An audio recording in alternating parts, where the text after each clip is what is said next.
കേരളത്തിലെ ഏത് സാധാരണക്കാരനും എന്തു പ്രശ്നമുണ്ടായാലും ആ വാർത്തകൾ പുറത്തെത്തിയാൽ സമൂഹ മാധ്യമങ്ങളിലടക്കം ആദ്യം ഉയർന്നു കേൾക്കുന്ന പേര് സുരേഷ് ഗോപിയുടേതാണ്. സഹായം അന്വേഷിച്ച് ചെല്ലുന്നവന്റെ കുലമോ ജാതിയോ വർണ്ണമോ നോക്കാതെ എന്നും ചേർത്ത് നിർത്തുന്ന മനുഷ്യനാണ് സുരേഷ് ഗോപി. അതുകൊണ്ട് തന്നെയാണ് ഒരു ജനപ്രതിനിധി പോലും അല്ലാത്ത ഒരു സിനിമാ താരത്തെ കേരളത്തിലെ ഭരണകൂടത്തെക്കാളേറെ ജനങ്ങൾ വിശ്വസിക്കുന്നത്. സർക്കാരിൽ നിന്ന് കിട്ടാത്ത നീതിയും സഹായവും സുരേഷ് ഗോപിയിൽ നിന്ന് ലഭ്യമാകുമെന്ന ഉറപ്പ് അവർക്കെല്ലാമുണ്ട്. ഒരാവശ്യവുമായി ആരെങ്കിലും തന്നെ കാണാനെത്തിയാൽ സാധിക്കുമെങ്കിൽ തന്നെ കൊണ്ടാവുന്ന പോലെ സഹായം ചെയ്യാനുള്ള മനസ്സ് തന്നെയാണ് സുരേഷ് ഗോപി എന്ന പൊതുപ്രവർത്തകന്റെ ഏറ്റവും മികച്ച മേന്മ. അതുകൊണ്ട് തന്നെ സാധാരണ ജനങ്ങൾക്കിടയിൽ അദ്ദേഹത്തിനുള്ള സ്വീകാര്യത ചെറുതൊന്നുമല്ല. ജാതിക്കും മതത്തിനുമൊക്കെ അതീതമായി സാധാരണക്കാർക്കിടയിൽ അദ്ദേഹത്തിനൊരു പൊതുചിത്രമുണ്ട്. കാലാകാലങ്ങളായി സുരേഷ് ഗോപിക്കുള്ള ഈ സ്വീകാര്യത തകർക്കാനുള്ള ഗൂഢ പദ്ധതികളാണ് CPM നടത്തിക്കൊണ്ടിരിക്കുന്നത്. പലവിധ അധിക്ഷേപങ്ങൾ, മാധ്യമപ്രവർത്തകയെ അപമാനിച്ചു എന്നതടക്കമുള്ള നീചമായ കുപ്രചരണങ്ങൾ, നിയമ സംവിധാനങ്ങളെ ഉപയോഗിച്ചുള്ള ആക്രമണങ്ങൾ. അതിലേറ്റവും അവസാനത്തേതാണ് ഈ കഴിഞ്ഞ ദിവസം അദ്ദേഹത്തിന് നേരെ ഉയർന്ന അവസാന ആരോപണവും.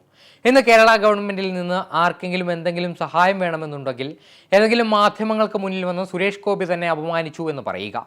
നിങ്ങളുടെ ഏതാവശ്യവും നടത്തിത്തരാൻ ഇടതുപക്ഷ ജനാധിപത്യ മുന്നണി മുന്നിലുണ്ടാകും. കഴിഞ്ഞ ദിവസമാണ് ഒരു കുഞ്ഞിന് സഹായം തേടിയെത്തിയ മാതാവിനോട് നിങ്ങൾ സഹായം ഗോവിന്ദൻ മാഷിനോട് പോയി ചോദിക്കൂ എന്ന് സുരേഷ് ഗോപി പറഞ്ഞ് അപമാനിച്ചു എന്നൊക്കെ പറഞ്ഞ് മാധ്യമങ്ങൾ വാർത്ത ഇറക്കിയത്. ഈ നാട്ടിൽ ഒരു സർക്കാർ ഉണ്ടോ എന്ന് പോലും സംശയിക്കുന്ന ആളുകളെ പോലും ഞെട്ടിപ്പിച്ചുകൊണ്ട് അവർക്ക് മുന്നിലേക്ക് ഉടനടി സർക്കാർ ഇടപെടലും എത്തി. അപൂർവ രോഗമുള്ള 2 വയസ്സുകാരൻ്റെ ചികിത്സ സർക്കാർ ഉറപ്പാക്കുമെന്ന് ആരോഗ്യവകുപ്പ് മന്ത്രി വീണ ജോർജിന്റെ പ്രസ്താവനയും പിന്നാലെ എത്തി. പിന്നെ സൈബർ ഇടങ്ങളിൽ പോരാളി ഷാജിമാർ പോരുവിളികളുമായി എത്തുകയായി.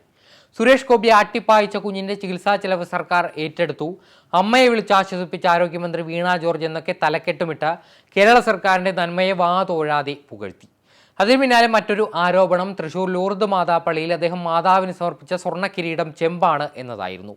മുഖ്യധാര ഇടതുപക്ഷ മാധ്യമങ്ങളിലും ജിഹാദി ചാനലുകളിലുമെല്ലാം സുരേഷ് ഗോപി മാതാവിന് കൊടുത്ത സമ്മാനം ചെമ്പാണ്, സുരേഷ് ഗോപി ക്രിസ്ത്യാനികളെല്ലാം പറ്റിച്ചു എന്ന തരത്തിൽ വാർത്തകൾ പ്രചരിച്ചു.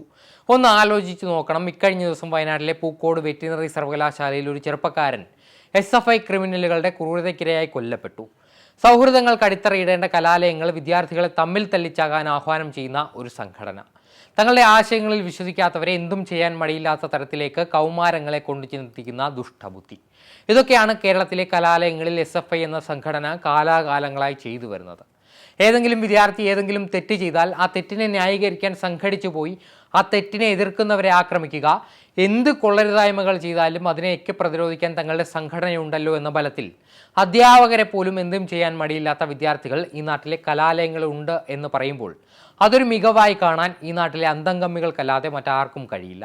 പറഞ്ഞു വരുന്നത് ഇത്തരത്തിൽ ക്രൂരമായ ഒരു സംഭവം വയനാട്ടിൽ ഉണ്ടായിട്ടും അവർക്കൊക്കെ ഇപ്പോഴും വലുത് സുരേഷ് ഗോപി കൊടുത്ത കിരീടം സ്വർണ്ണമാണോ ചെമ്പാണോ എന്നുള്ളത് തന്നെയാണ്. സുരേഷ് ഗോപിക്ക് പിന്നാലെ Thrissur MP TN Prathapan Lourdes മാതാവിനൊരു വാഴക്കുല സമർപ്പിച്ചിട്ടുണ്ട്.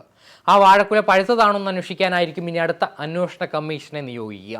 കാലാകാലങ്ങളായി ഭരണകൂടങ്ങൾ അവഗണിച്ച ഒരു ജനതയ്ക്ക് താങ്ങായി തണലായി എന്നും നിൽക്കുന്ന ഒരു മനുഷ്യനാണ് സുരേഷ് ഗോപി.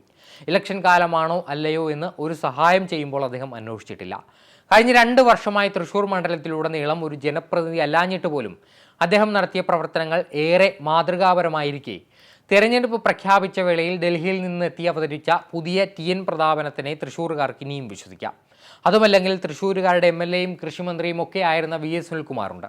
മന്ത്രിയായിരിക്കെ അദ്ദേഹം നിങ്ങളിലേക്ക് എത്തിച്ച വികസന പ്രവർത്തനങ്ങളൊക്കെ ഇനിയും തുടരണമെന്നുണ്ടെങ്കിൽ അദ്ദേഹത്തിനും നിങ്ങൾക്ക് വോട്ട് ചെയ്യാം. എന്നാൽ തെരഞ്ഞെടുപ്പ് കാലത്തല്ലാതെ അടുത്ത 5 വർഷവും നിങ്ങൾക്കൊപ്പം നിൽക്കുന്ന, നിങ്ങളുടെ സ്വപ്നങ്ങൾ യാഥാർത്ഥ്യമാക്കുന്ന ഒരു മനുഷ്യനെയാണ് നിങ്ങൾക്ക് വേണ്ടതെങ്കിൽ ചതിക്കില്ല എന്ന് നെഞ്ചിൽ കൈവച്ചു പറഞ്ഞ ആ മനുഷ്യന്റെ വാക്കുകളെ നിങ്ങൾക്ക് വിശ്വസിക്കാം. രാഷ്ട്രീയം ധനസമ്പാദനത്തിന് മാത്രമുള്ളതല്ല, രാഷ്ട്രീയം ജനങ്ങൾക്ക് വേണ്ടിയുള്ളതാണെന്ന് കാലം തെളിയിക്കട്ടെ.